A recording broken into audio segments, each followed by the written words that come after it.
was the more painful to young D'Artagnan, for that was the name of the Don Quixote of this second Rocinante, that he could not conceal from himself the ridiculous light in which he, albeit so good a horseman, was placed by such a steed. He had, therefore, sighed deeply when he accepted the gift from Monsieur d'Artagnan his father. He knew that such a beast was worth about 20 francs. It is true that the words which accompanied the present were above price.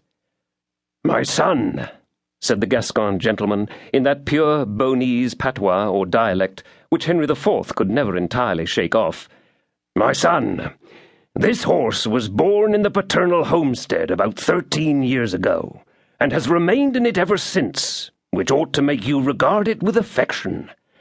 Never sell it. Let it die honourably of old age and in tranquillity, and should you make a campaign with it, take as much care of it as you would of an old servant.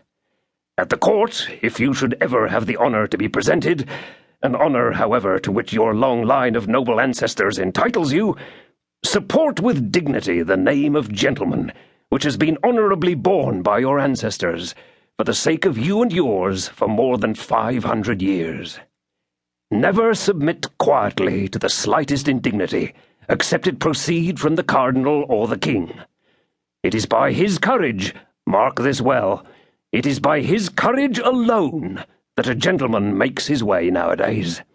Whoever hesitates one moment lets perhaps that chance escape him which fortune for that moment alone has offered him. You are young and ought to be brave, for 2 reasons. The first, because you are a Gascon. The second, because you are my son. Have no fear of many imbroglios, and look about for adventures. You have been taught to handle the sword. You have muscles of iron, a wrist like steel.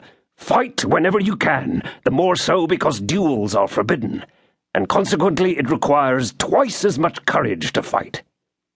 I have to give you but 15 crowns, my son, besides the horse, and the advice which you have heard.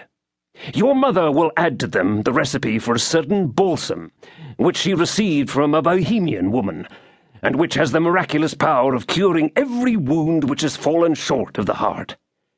Take advantage of all, and live long and happily. I have only 1 word more to add, and it is the offer of an example, not my own, for I have never been at court. I have only served in the religious wars as a volunteer. I wish to speak to you of Monsieur de Treville, once my neighbour, who has had the honour of playing, whilst a boy, with our King Louis XIII, whom God preserve. Sometimes their play turned to battles, and in these battles the king did not always conquer. Yet his conquests by Monsieur de Treville imbued him with a great deal of esteem and friendship for him. Afterwards, Monsieur de Treville fought other battles. Indeed, merely during his journey to Paris he fought 5 times. From the death of the late monarch to the majority of the young king, he has fought 7 times, without reckoning campaigns and sieges, and since that majority till now, perhaps 100 times. And yet, in spite of edicts, ordinances, and writs, behold him now captain of the Musketeers.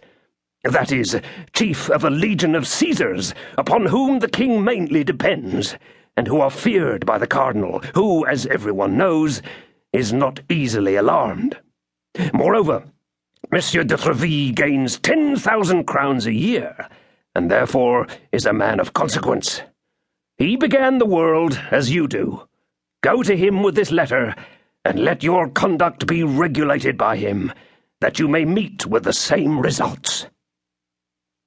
Hereupon Monsieur d'Artagnan, the father, girded his own sword upon his son, tenderly kissed him on either cheek, and gave him his blessing.